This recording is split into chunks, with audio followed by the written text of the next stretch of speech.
জাহান্নামে পতিত হওয়ার পর মানুষ প্রথমেই যে যন্ত্রণা অনুভব করবে তা হলো ক্ষুধা আর তৃষ্ণা। এই ক্ষুধা এমন নয় যা দুনিয়ার ক্ষুধার মতো সহ্য করা যায়, এটি অবিরাম ক্ষুধা, হাড় পর্যন্ত পোড়ানো ক্ষুধা। তারা চিৎকার করবে, হে ফেরেশতারা, আমাদের খাবার দাও, আমরা তৃষ্ণায় মারা যাচ্ছি, পানি দাও। কিন্তু এত যন্ত্রণার পরেও তাদের মৃত্যু নেই, তাই তৃষ্ণাও শেষ হবে না। আল্লাহ তাআলা বলেছেন, জাক্কুম বৃক্ষ হবে পাপীদের খাদ্য, তা হবে গলিত তামার মতো, যা পাকস্থলিতে ফুটতে থাকবে। জাক্কুম গাছ জাহান্নামের তলদেশ থেকে জন্ম নেয়, তার শাখা প্রশাখা আগুন দিয়ে তৈরি। এর ফল দেখতে হবে শয়তানের মাথার মতো, ভয়ঙ্কর, বিষাক্ত ও কাঁটাযুক্ত। যখন জাহান্নামীরা ক্ষুধায় ছটফট করে এই ফল খাবে, তখন সেই ফল তাদের অন্ত্র ও গলা ছিঁড়ে প্রবাহিত হবে, তাদের মুখ থেকে রক্ত ঝরবে, শরীর কেটে যাবে ভেতর থেকে। তারপর ফেরেশতারা বলবে, খাও, এটাই তোমাদের জন্য নির্দিষ্ট খাবার। দুনিয়ায় তোমরা ভোগ বিলাস করেছো, আজ এই হলো তার ফল। তৃষ্ণায় তারা কাঁদবে, গলা শুকিয়ে যাবে, ঠোঁট ফেটে যাবে।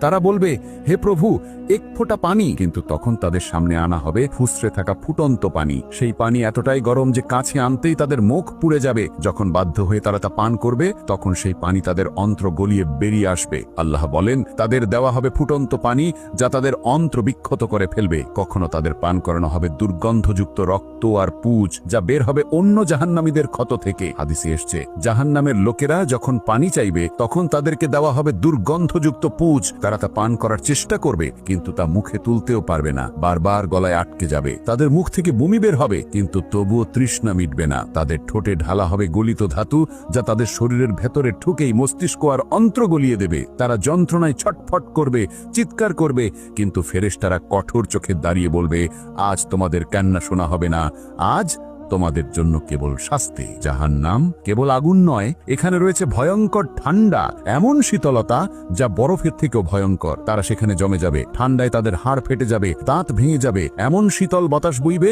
যে মনে হবে শরীর কেটে যাচ্ছে ছড়ির মতো। আল্লাহর রাসূল বলেছেন, জাহান্নামে থাকবে দুই ধরনের শাস্তি, তপ্ত আগুন আর হিমশীতল ঠান্ডা। উভয়ই হবে অসহনীয় যন্ত্রণা। কখনো তাদের ফেলা হবে আগুনের নদীতে, কখনো ধাক্কা দেওয়া হবে বরফের উপত্যকায়, কখনো তাদের ঘুম ভাঙবে ফুটন্ত পানির ধাক্কায়, কখনো আবার জমে যাবে শীতের ঝড়ে, যেখানে শ্বাসও নেওয়া যাবে না। তাদের প্রতিটি মুহূর্ত হবে ভয়ঙ্কর। ক্ষুধা মেটাবে জাক্কুম, তৃষ্ণা নেবাবে ফুটন্ত পানি, আর শরীরের হাড় ভাঙবে জমহারিরের হিমশীতল শীতলতা। প্রিয় বন্ধু, আপনি এই পর্যন্ত ভিডিওটি দেখেছেন, এই ভীতিকর দৃশ্যগুলো দেখেছেন, এই ভয়াবহ শাস্তিগুলো শুনেছেন।